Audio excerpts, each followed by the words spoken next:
नमस्ते दोस्तों। क्या आप जानते हैं कि जिस बिहार का इतिहास हजारों साल पुराना है वह 1912 से पहले भारत के नक्शे पर एक स्वतंत्र राज्य के रूप में था ही नहीं। हम केवल बंगाल प्रेसिडेंसी का एक हिस्सा माने जाते थे। लेकिन क्या आप उस व्यक्ति का नाम जानते हैं जिसे बीपीएससी आधुनिक बिहार का निर्माता मानता है? और बीपीएससी ने यह नहीं पूछा कि बिहार दिवस कब मनाया जाता है, बल्कि यह पूछ लिया कि 1908 के बिहार प्रादेशिक सम्मेलन में बिहार को पृथक करने का पहला कानूनी प्रस्ताव आखिर किस मुस्लिम नेता ने रखा था।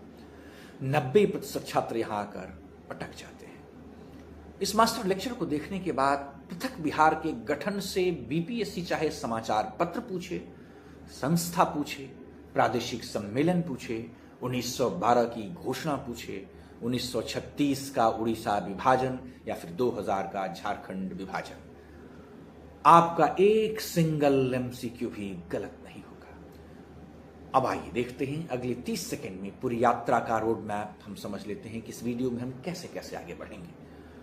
आज हम 1894 में महेश नारायण और बिहार टाइम्स से आंदोलन के बीजारोपण से शुरुआत करेंगे।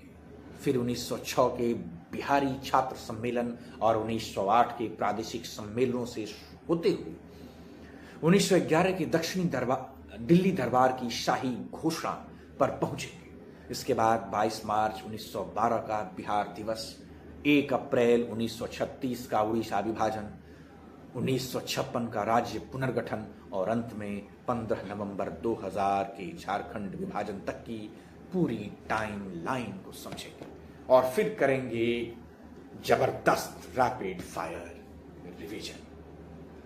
कहानी शुरू होती है जनवरी 1894 से। बंगाल प्रेसिडेंसी में बिहारी युवाओं को नौकरियां नहीं मिल रही थी, प्रशासनिक उपेक्षा हो रही थी। तब 3 दिग्गजों ने जन्म दिया एक सोच को, नंद किशोर लाल, महेश नारायण और बाबू श्री कृष्ण सहाय। इन्होंने पटना से एक अंग्रेजी साप्ताहिक पत्र निकाला, नाम था बिहार टाइम्स। इसके मुख्य संपादक बने महेश नारायण। बिहार टाइम्स केवल एक अखबार नहीं था, यह पृथक बिहार की पहली वैचारिक मशाल थी।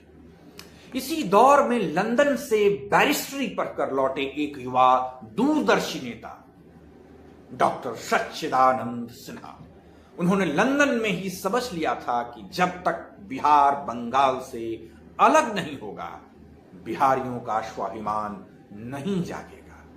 उन्होंने अपनी मासिक पत्रिका द हिंदुस्तान रिव्यू के जरिए पृथक बिहार का मुकदमा पूरे देश के सामने पेश किया। तारीख आती है 1906। पटना में डॉक्टर राजेंद्र प्रसाद के नेतृत्व में बिहारी छात्र सम्मेलन आयोजित हुआ। बीपीएससी यहां से 2 तीखे सवाल पूछता है। पहला, बिहार टाइम्स के संपादक कौन थे? तो इसका उत्तर होगा महेश नारायण। और दूसरा, किस नेता को बीपीएससी आधुनिक बिहार का निर्माता मानती है? तो इसका उत्तर होगा डॉक्टर सच्चिदानंद सिन्हा। यहां विद्यार्थी सबसे बड़ी गलती करते हैं। छात्र याद रखते हैं, ये तो उनको याद रहता है कि आंदोलन सच्चिदानंद सिन्हा ने चलाया, लेकिन बिहार टाइम्स के पहले संपादक का नाम वो अक्सर भूल जाते हैं। अगर बीपीएससी पूछे कि बिहार टाइम्स का संपादन किसने किया, तो विकल्प में सच्चिदानंद सिन्हा भी होंगे, पर उत्तर हमेशा आप टिक करिएगा महेश नारायण पर। 1906 के बाद बिहार आंदोलन में बदला। अब जरूरत थी राजनीतिक मंच की। 1907 में मजरूल हक, हसन इमाम, अली इमाम और ब्रह्मदेव नारायण जैसे दिग्गज मुस्लिम नेता भी डॉक्टर सच्चिदानंद सिन्हा के साथ आ खड़े हुए। हिंदू मुस्लिम एकता ने इस आंदोलन को अजेय बना दिया। अब टाइमलाइन में आगे बढ़ी 1908। पटना, बिहार प्रादेशिक सम्मेलन। पटना में पहला अधिवेशन हुआ। यहां मोहम्मद फखरुद्दीन ने ऐतिहासिक प्रस्ताव रखा कि बिहार को बंगाल से अलग कर एक नया प्रांत बनाया जाए। प्रस्ताव सर्वसम्मति से पास हो गया। बिहार प्रदेश कांग्रेस कमेटी यानी बीपीसीसी 1908 नवाब सरफराज हुसैन खान की अध्यक्षता में बैठक हुई और बीपीसीसी का गठन हुआ। इसके पहले अध्यक्ष बनाए गए हसन इमाम। 1909 भागलपुर बिहार प्रादेशिक सम्मेलन का दूसरा अधिवेशन भागलपुर में हुआ और इसकी अध्यक्षता किया सच्चिदानंद सिन्हा ने, जहां फिर से पृथक राज्य का संकल्प दोहराया गया। अब मैं आपसे पूछता हूं, अगर बीपीएससी कल की परीक्षा में पूछ दे कि बिहार प्रदेश कांग्रेस कमेटी यानी कि 1908 के प्रथम अध्यक्ष कौन थे, तो आपका उत्तर क्या होगा? हसन इमाम या फिर सरफराज हुसैन खान? उत्तर है अध्यक्ष हसन इमाम बने थे, जबकि बैठक नवाब सरफराज हुसैन खान के सभापतित्व में हुई थी। अब आता है आंदोलन का सबसे बड़ा टर्निंग पॉइंट। 1911 में ब्रिटेन के राजा भारत आ रहे थे, यानी कि 1911, याद रखिएगा। पूरे देश में बंगाली उग्रवाद से अंग्रेज परेशान थे। बिहार के नेताओं ने इस मौके को बुनाया। दिल्ली दरबार में सम्राट जॉर्ज पंचम ने घोषणा की कि बंगाल का विभाजन रद्द किया जाता है और बिहार तथा उड़ीसा को मिलाकर एक नया प्रांत बनाया जाएगा। इसके ठीक बाद दिसंबर 1911 के इलाहाबाद कांग्रेस अधिवेशन में तेज बहादुर सप्रू ने पृथक बिहार के गठन का प्रस्ताव रखा, जो पारित हुआ। यहां ध्यान से समझिए, यही सबसे महत्वपूर्ण तारीख है। 22 मार्च 1912 ब्रिटिश सरकार ने पृथक बिहार उड़ीसा प्रांत के गठन की औपचारिक अधिसूचना जारी की। इसीलिए हर साल 22 मार्च को बिहार दिवस मनाया जाता है। 1 अप्रैल 1912 इस दिन नए प्रांत ने विधिवत काम करना शुरू किया, जो उपराज्यपाल के अधीन था। पृथक राज्य बनने के बाद 1912 में भी कांग्रेस का 27वां अधिवेशन बांकीपुर में हुआ, जिसकी अध्यक्षता RN मधोलकर ने की। क्या 1912 का बिहार आज का बिहार था? बिल्कुल नहीं। उसमें उड़ीसा और झारखंड भी शामिल थे। उड़ीसा का पृथक्करण 1 अप्रैल 1936, भारत शासन अधिनियम 1935 के तहत 1 अप्रैल 1936 को उड़ीसा को बिहार से अलग नया प्रांत बना दिया गया। 31 मार्च 1936 तक दोनों साथ थे। दूसरा, राज्य पुनर्गठन आयोग 1956 में भाषाई पुनर्गठन हुआ। बिहार के पूर्णिया जिले का कुछ हिस्सा और मानभूम पुरुलिया का क्षेत्र पश्चिम बंगाल को दे दिया गया। झारखंड का गठन 15 नवंबर 2000 बिहार पुनर्गठन अधिनियम 2000 संसद द्वारा पास हुआ। 15 नवंबर 2000 भगवान बिरसा मुंडा की जयंती को बिहार के 45.85% दक्षिणी खनिज समृद्ध भाग को काटकर झारखंड को देश का 28वां राज्य बनाया गया। 1894 बिहार का जन्म, बिहार टाइम्स।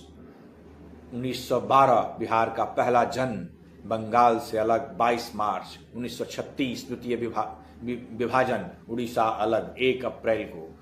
2000 अंतिम विभाजन, झारखंड अलग 15 नवंबर। अब 30 सेकंड रुकते हैं। हमने क्या देखा? 1894 में अखबार, 1908 में प्रादेशिक प्रस्ताव, 1912 में नया प्रांत, 1936 में उड़ीसा अलग और 2000 में झारखंड अलग। अब यह आपके दिमाग में हमेशा के लिए लॉक हो चुका है। अब चलिए रैपिड फायर राउंड शुरू करते हैं। मैं पूछूंगा बिहार टाइम्स का प्रकाशन किस वर्ष हुआ और इसके संपादक कौन थे, तो आपका उत्तर होगा 1894 और इसके संपादक होंगे महेश नारायण। मैं पूछूंगा बिहारी छात्र सम्मेलन 1906 में कहाँ आयोजित हुआ, तो आपका उत्तर होगा पटना में, डॉक्टर राजेंद्र प्रसाद। मैं पूछूंगा 1908 के पटना प्रादेशिक सम्मेलन में पृथक बिहार का प्रस्ताव किसने रखा, उत्तर होगा मोहम्मद फखरुद्दीन। 1908 में गठित बिहार प्रदेश कांग्रेस कमेटी के पहले अध्यक्ष कौन बने, आपका उत्तर होगा हसन इमाम। सम्राट जॉर्ज पंचम ने दिल्ली दरबार में बिहार प्रांत की घोषणा कब की, 12 दिसंबर 1911। बिहार दिवस 22 मार्च को ही क्यों मनाया जाता है, क्योंकि 22 मार्च 1912 को गठन की औपचारिक अधिसूचना जारी हुई थी। उड़ीसा बिहार से कब अलग हुआ? 1 अप्रैल 1936। झारखंड बिहार का कौन सा हिस्सा काटकर भारत का 28वां राज्य बना? 15 नवंबर 2000 को दक्षिणी भाग, बिहार का जो दक्षिणी भाग था। अब पूरे मास्टर लेक्चर का निचोड़ इस 4 पंक्तियों में हम समाहित करने की कोशिश करते हैं। चलिए, पहली पंक्ति 1894 में महेश नारायण के बिहार टाइम्स और डॉक्टर सच्चिदानंद सिन्हा के संकल्प ने पृथक बिहार की नींव रखी। दूसरा, 1908 में मोहम्मद फखरुद्दीन के प्रस्ताव और हसन इमाम की अध्यक्षता में बीपीएससी नहीं याद रखिएगा, बीपीसीसी यानी बिहार प्रदेश कांग्रेस कमेटी ने इसे राजनीतिक आकार दिया।